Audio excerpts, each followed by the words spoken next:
Madam എന്തിനാ വിളിപ്പിച്ചേ? എനിക്കെന്റെ മോനെ ഒന്ന് കാണാൻ പറ്റുമോ ദേവിക? ഒരു കമ്പനിയുടെ ചെയർമാനായിട്ടോ ദേവികയുടെ മാഡായിട്ടൊന്നല്ല, ഒരു മകന്റെ അമ്മയായിട്ടാ ദേവികയുടെ മുമ്പിൽ നിൽക്കുന്നേ. എനിക്കെന്റെ മോനെ കാണണം.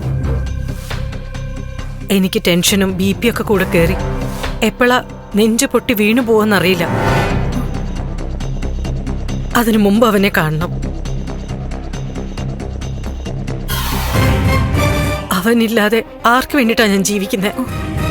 എന്റെ ജീവിതം തന്നെ അവന് വേണ്ടി മാറ്റിവെച്ചതല്ലേ. അവൻ എങ്ങോട്ടോ പോയിരിക്കുക.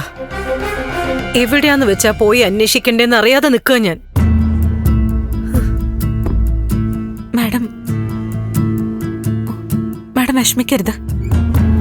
ഋഷി തിരിച്ചു വരും. ഋഷിയെ കണ്ടെത്താനുള്ള കാര്യങ്ങൾ ഞാൻ കൃത്യമായിട്ട് ഫോളോ അപ്പ് ചെയ്യുന്നുണ്ട്. രാധാകൃഷ്ണ മിനിസ്റ്റർ DYSP ഞങ്ങളുടെ ഓഫീസിലേക്ക് വിളിപ്പിച്ചിരുന്നു.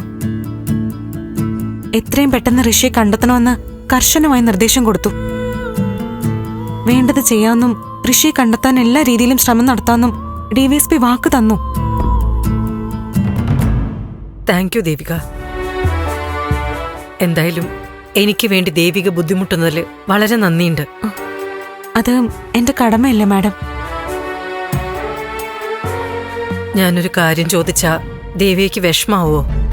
എന്താ മാഡം?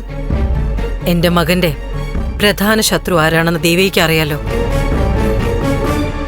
പ്രഭാവതി. മാഡം, ഞാൻ അമ്മയ്ക്ക് വേണ്ടി വാദിക്കാന്ന് തോന്നരുത്. അമ്മയ്ക്ക് ഋഷിയോടിപ്പോ ഒരു ശത്രുതയും ഇല്ല. അന്ന് അമ്പലത്തിൽ നിന്ന് മടങ്ങുമ്പോ ഋഷി അമ്മയെ പരസ്യമായിട്ട് ആക്ഷേപിച്ചിട്ട് പോലും അമ്മ ആ പക കാണിച്ചിട്ടില്ല. അന്ന് ഞാൻ ഋഷിയെ കാണാൻ ഇറങ്ങിയതാ. ഒന്നിനും ആരും പോണ്ടെന്ന് പറഞ്ഞ് ഞങ്ങളെയൊക്കെ സമാധാനിപ്പിച്ചത് അമ്മയാ. അതുകൊണ്ട് അമ്മ ഇപ്പൊ ഋഷിയുടെ ശത്രുവായിട്ട് കാണണ്ട. അല്ല ദേവിക, അത് ചിലപ്പോ നിങ്ങളെ തെറ്റിദ്ധരിപ്പിക്കാനുള്ളൊരു അഭിനയായിക്കൂടെ? ഋഷിയോട് ഉറപ്പായിട്ടും പ്രഭാവതിക്ക് പകയുണ്ടായിരിക്കും. അതേതെങ്കിലും രീതിയിൽ തീർത്തതായിരിക്കോ ഇപ്പോൾ ഉള്ള സംഭവങ്ങള്? ഇല്ല ഇല്ല ഇല്ല മാഡം, ഈ രീതിയിൽ സംശയിക്കേ വേണ്ട. അമ്മ ഇപ്പൊ ഏത് കാര്യത്തിനും ശാന്തമായിട്ടാ പ്രതികരിക്കുന്നേ. എന്തോ എനിക്കൊന്നും അങ്ങോട്ട് വ്യക്തമായിട്ട് മനസ്സിലാക്കാൻ പറ്റുന്നില്ല. ചുറ്റിനും എന്തൊക്കെയോ നടക്കുന്നു. ഞാൻ എങ്ങോട്ടോ പോകുന്നു. കണ്ണടയുന്നതിനു മുമ്പ് എനിക്ക് എന്റെ ഋഷിയുടെ മുഖം ഒന്ന് കാണണം. എനിക്ക് എന്റെ ഋഷിയെ കണ്ടുപിടിച്ച് തരണേ മോളെ.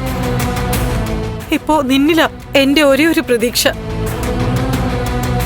നീ എന്റെ ഋഷിയെ കണ്ടെത്തി തിരിച്ചു തരുന്നു മനസ്സ് പറയുന്നു. മാഡം വിഷമിക്കണ്ട, സമാധാനത്തോടെ ഇരിക്കെ. ഋഷി വരും. നമ്മൾ കണ്ടെത്തും അവനെ.